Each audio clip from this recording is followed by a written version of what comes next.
Bonjour les amis, bonjour à tous et tout d'abord, joyeux Noël. Je suis très heureux de vous retrouver aujourd'hui pour passer, je l'espère, un super moment ensemble, d'autant plus que c'est la dernière vidéo de l'année sur Vincent Quête. Depuis avril, nous jouons avec la culture générale sous toutes ses formes et j'espère vraiment que vous avez appris des choses avec ce jeu. En tout cas, c'est le but, un but qui est aussi de vous divertir. Alors en ce jour de Noël, on va jouer autour d'un unique thème, je pense que vous l'aurez compris. Noël, toujours 10 questions et toujours de la bonne humeur. Si vous êtes prêts, je le suis aussi. Place à la première question. Combien de jours y a-t-il dans le calendrier de l'Avent? 22, 23, 24, 25.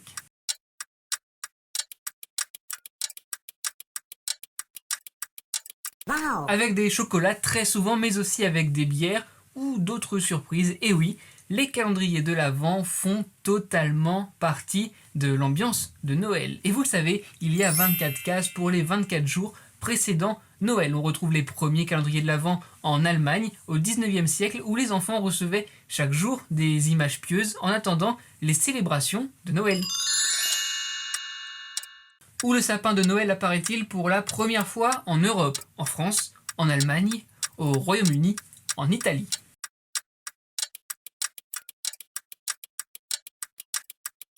Wow. J'ai découvert en préparant les questions, c'est en France et précisément en Alsace que naît la tradition du sapin de Noël. En fait, c'est dès le XIe siècle une sorte d'héritage des traditions païennes pour le solstice d'hiver. On parle en 1521 pour la première fois de sapin de Noël et vous allez apprendre que les premières décorations ne sont évidemment pas des guirlandes lumineuses, et oui, mais des pommes, des confiseries et des petits gâteaux.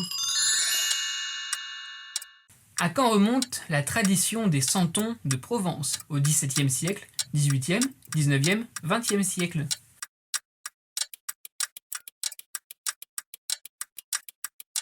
Wow.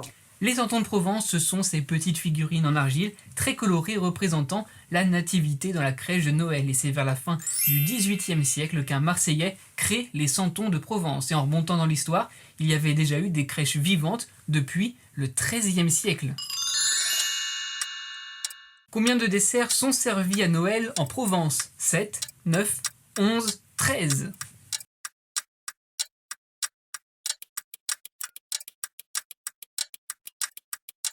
Wow. Et on reste en Provence après les santons, les desserts. On parle ici d'une tradition qui remonterait à 1683. À l'époque, les plats sucrés sont signe d'abondance. Et ce n'est qu'au XXe siècle qu'ils sont 13 en référence à la Cène, le dernier repas du Christ qu'il a partagé avec ses 12 apôtres. Vous voyez à côté de moi la liste des 13 desserts et parmi eux les figues séchées, les raisins secs, les dattes, du nougat et encore les magnifiques calissons d'Aix. Bon appétit surtout.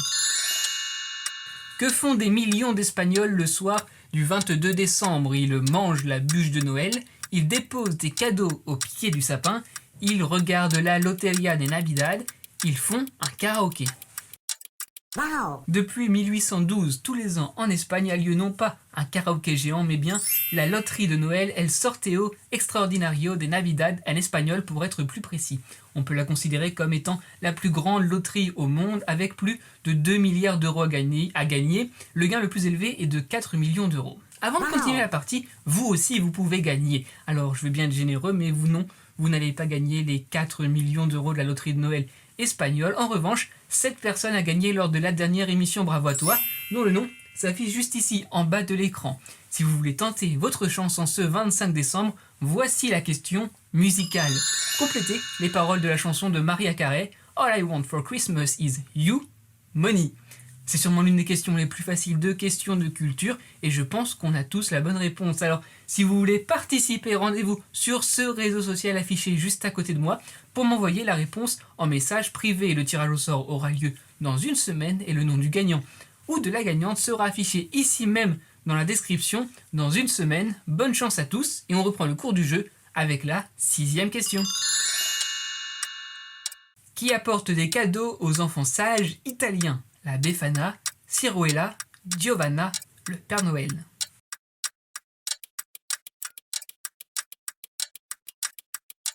Wow. Alors on s'éloigne un peu de Noël mais on reste dans l'idée des cadeaux en Italie. Le 6 décembre, jour de l'épiphanie, c'est la Befana qui vient donner des cadeaux aux enfants sages pour ceux qui ne l'ont pas été, elle apporte du charbon.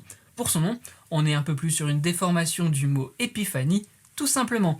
Mais je vous promets, on revient à Noël avec la prochaine question.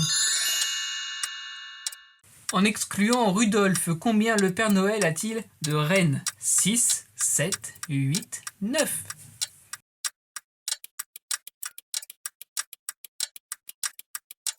Wow. Alors on va les compter ensemble: tornade, danseur, furie, fringant, comète, cupidon, tonnerre et éclair. Ils sont donc 8 et notre ami Rodolphe, il est apparu dans la littérature, c'est le renne au nez rouge qui, selon le mythe, aide à guider le Père Noël dans les nuages.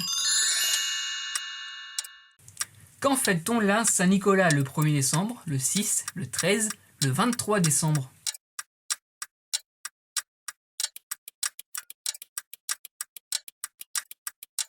Wow. La Saint-Nicolas, c'est le 6 décembre. C'était un dimanche d'ailleurs, cette année, le deuxième dimanche de l'Avent. En France, la Saint-Nicolas est particulièrement fêtée dans le nord et dans l'est du pays. Très grossièrement, c'est une sorte de Père Noël qui récompense les enfants sages. Et d'ailleurs, en parlant de Père Noël, voici la prochaine question. Qui jouait le Père Noël dans Le Père Noël est une ordure? Thierry Lhermitte, Bruno Moineau, Christian Clavier, Gérard Jugnot. Wow. Alors, alerte classique, si vous n'avez vu ni la pièce de 79, ni le film de 82, vous devez les regarder. La troupe du Splendide avec notamment Thierry Lhermitte qui joue Pierre Mortaise, Anémone dans le rôle de Thérèse, Marianne Chazelle qui était Zézette, Christian Clavier qui était à la fois Jean-Jacques et Cassia, Bruno Moineau, Monsieur Prescovitch, et donc Gérard Jugnot qui jouait le rôle de Félix, le Père Noël. Je vous fais l'économie de toutes les répliques cultes, je suis sûr que vous en connaissez la plupart. En Australie, où peut-on célébrer Noël de manière originale? Dans la forêt, dans les rues, chez soi, à la plage.